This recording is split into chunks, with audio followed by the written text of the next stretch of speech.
Halo semuanya, selamat datang di pembahasan materi kita kali ini. Pernah nggak sih kalian ngerasa udah kerja mati-matian, tapi suara kalian di ruangan meeting tuh kayak angin lalu aja? Nah, hari ini kita bakal ngebongkar sebuah konsep yang jujur aja bisa banget ngubah lintasan karir kalian 180 derajat ke depannya.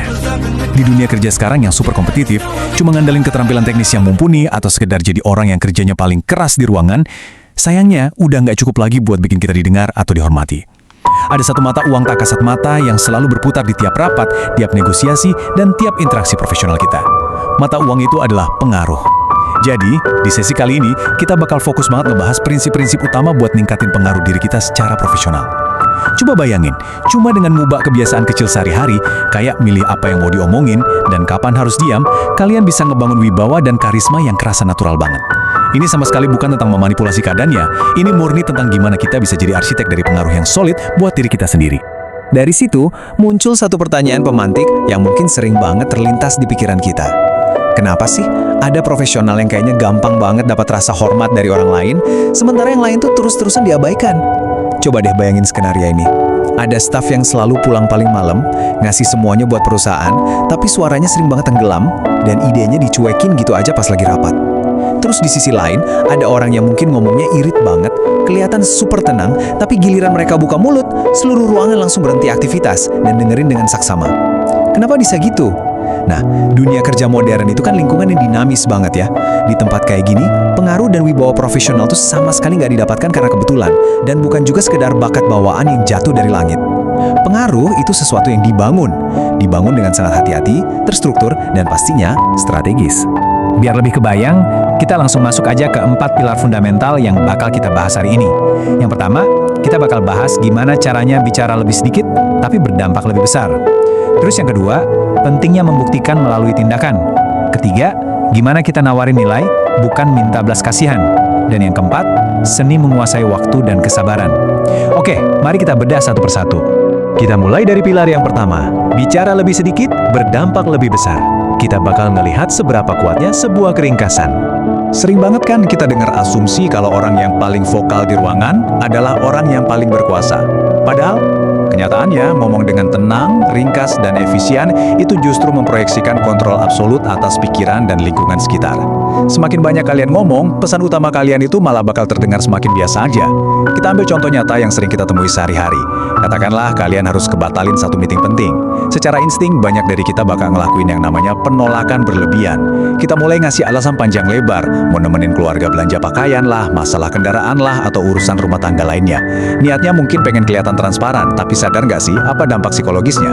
Ini tuh justru ngasih ruang buat rekan kerja untuk ngehakimi kita. Mereka secara nggak sadar bakal mulai ngebandingin prioritas pribadi kalian sama urgensi pekerjaan. Beda banget ceritanya kalau kita pakai pendekatan penolakan efisien.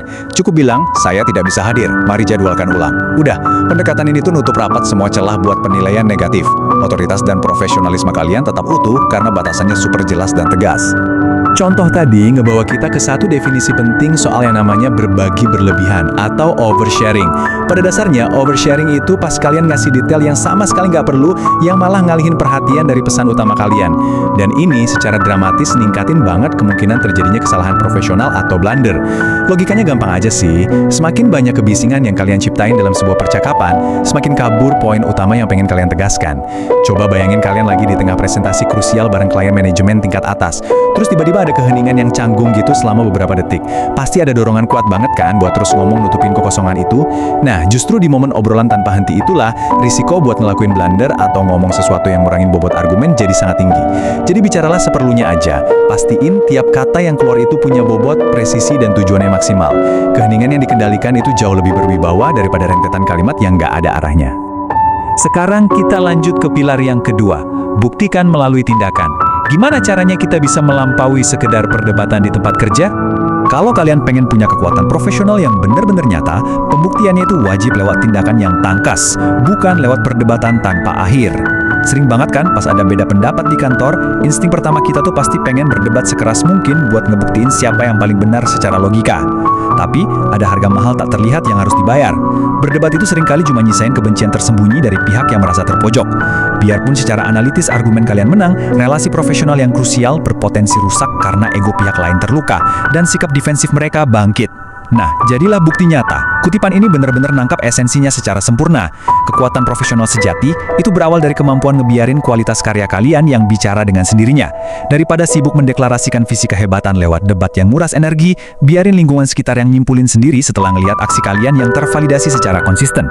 Terus, gimana persisnya wujud dari konsep bukti nyata ini di lapangan?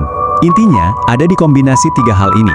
Hasil kerja berkualitas tinggi yang konsisten terlihat, etika profesional yang tak tergoyahkan, dan yang penting, ketiadaan bualan atau penyombongan diri. Coba kita bayangin satu situasi, misalnya Selasa sore yang nguras tenaga banget, terus tenggat waktu proyek besar tinggal hitungan jam. Di saat banyak orang mungkin udah panik, ngeluh soal beban kerja, atau sibuk nyari-nyari alasan, seorang profesional dengan etika yang kuat bakal ngerespons dengan cara beda. Mereka bakal tetap fokus, ngatur alur kerja dengan tenang, dan beresin masalah paling kompleks secara sistematis. Semuanya murni lewat ketekunan. Mereka nggak perlu teriak-teriak di koridor ngebuktiin kalau mereka penyelamat proyek dan nggak ada tuh bualan atau pamer di media sosial maupun ruang istirahat. Nanti, pas hasil akhirnya luar biasa, orang-orang dengan sendirinya bakal nyari keahlian kalian di masa depan, karena mereka udah ngelihat kapasitas aslinya secara langsung di bawah tekanan ekstrim. Inilah yang namanya memimpin melalui teladan yang sama sekali tak terbantahkan. Kita masuk ke pilar ketiga, tawarkan nilai, bukan belas kasihan. Ini tentang merancang permintaan yang strategis. Nah, sekarang kita agak geser fokus ke interaksi eksternal nih. Gimana nyusun strategi pas kita harus minta bantuan profesional. Sangat krusial buat disadari kalau di ekosistem dunia kerja, arah komunikasi kita tuh harus selalu tentang penciptaan nilai, bukan minta dikasihani. Waktu kalian minta tolong dengan memohon belas kasihan, fokusnya tuh cuma ke betapa mendesaknya kelemahan dan kebutuhan pribadi kalian. Pendekatan ini instan banget nyiptain ketidakseimbangan psikologis dan bikin pihak yang dimintain tolong merasa terbebani. Sebaliknya, coba deh pakai pendekatan menarik minat bersama. Ini bakal ngubah total dinamika interaksi. Dengan fokus pada apa sih untungnya buat pihak yang ngebantu kalian, relasi yang kebangun itu bakal didorong sama sentimen positif. Ini bukan lagi soal memelas minta sedekah waktu atau jaringan koneksi, tapi tentang inisiasi ngebangun aliansi strategis di mana dua belah pihak sama-sama aktif dapat nilai tambah. Biar lebih nempel, mari kita bedah konsep pemetaan nilai ini pelan-pelan pakai contoh. Misal, kalian punya kebutuhan tumpangan harian ke kantor. Daripada kalian sekedar memohon karena nggak punya kendaraan, yang ujung-ujungnya membebani rekan kerja tiap pagi, strateginya adalah observasi dulu. Cari tahu apa yang jadi minat mereka. Kalau kebetulan mereka lagi pengen neken pengeluaran bulanan, kasih kompensasi. Tawarkan buat nanggung penuh biaya bensin dan karcis parkir selama perjalanan itu. Tiba-tiba, ini udah nggak dipandang sebagai permintaan tolong yang repotin lagi kan? Ini malah jadi penawaran efisiensi finansial yang masuk akal banget. Hal yang sama berlaku pas kalian lagi nyari koneksi profesional tingkat tinggi. Jangan pernah sekedar minta dikenalin gitu aja ke klien besar atau direktur. Orang yang kenalin itu kan lagi mempertaruhkan reputasi karirnya sendiri loh. Sebagai gantinya, tawarkan portofolio yang udah kalian siapkan, kurasi dan sempurnakan dengan sangat teliti. Buktikan kredibilitas kalian di awal. Kalau proposisi nilainya udah matang kayak gini, pas rekomendasi akhirnya diberikan, reputasi rekan yang merekomendasikan malah ikut melambung naik karena dinilai berhasil ngebawa talenta andal ke dalam jaringan eksklusif mereka. Dan pilar yang keempat, kuasai waktu dan kesabaran. Di sini kita bakal ngebahas cara menciptakan daya tarik magnetis. Penguasaan total atas waktu dan kesabaran ini bisa dibilang adalah tampilan absolut dan puncak dari kekuatan profesional. Harus diingat, ketergesa-gesaan itu musuh terbesarnya karisma. Proses ngebangun daya tarik magnetis ini adalah sebuah perjalanan psikologis yang kuat banget, yang seringnya nggak disadari banyak orang. Coba kita lihat urutan waktunya. Di hari pertama, langkahnya cukup ringkas. Kalian cuma perlu menginformasikan nilai yang kalian bawa, misalnya ngirim proposal layanan. Masuk ke minggu pertama, pendekatannya jangan menekan, jangan nelpon berkali-kali, atau ngejar buat minta jawaban. Biarkan komunikasi ngalir buat ngebangun relasi secara organik. Lalu tibalah di minggu kedua, tahap yang paling bikin gak nyaman, tapi super krusial, mundur sejenak. Hentikan semua inisiatif komunikasi berlebih. Kasih mereka ruang sepenuhnya. Secara psikologis manusiawi, orang tuh nggak merasa nyaman sama ruang kosong. Apalagi kalau ekspektasi pengejaran yang biasanya ada dalam negosiasi ternyata nggak muncul. Memaksa dapat hasil instan cuma bakal mancarin aura keputusasaan dan otomatis ngejatuhin posisi tawar kalian secara drastis. Dengan mundur yang elegan, kalian lagi diam-diam nyiptain daya tarik magnetis. Perlahan masuk ke minggu keempat, kekosongan interaksi itu bakal memancing rasa penasaran yang tak tertahankan, narik minat mereka buat ngedatengin kalian kembali. Dan bedanya, kali ini mereka datang dengan inisiatif dan syarat dari mereka sendiri, yang artinya ngasih kalian keuntungan negosiasi yang paling optimal. Jadi kuncinya simple tapi mematikan. Bertindaklah seolah kalian tidak membutuhkannya.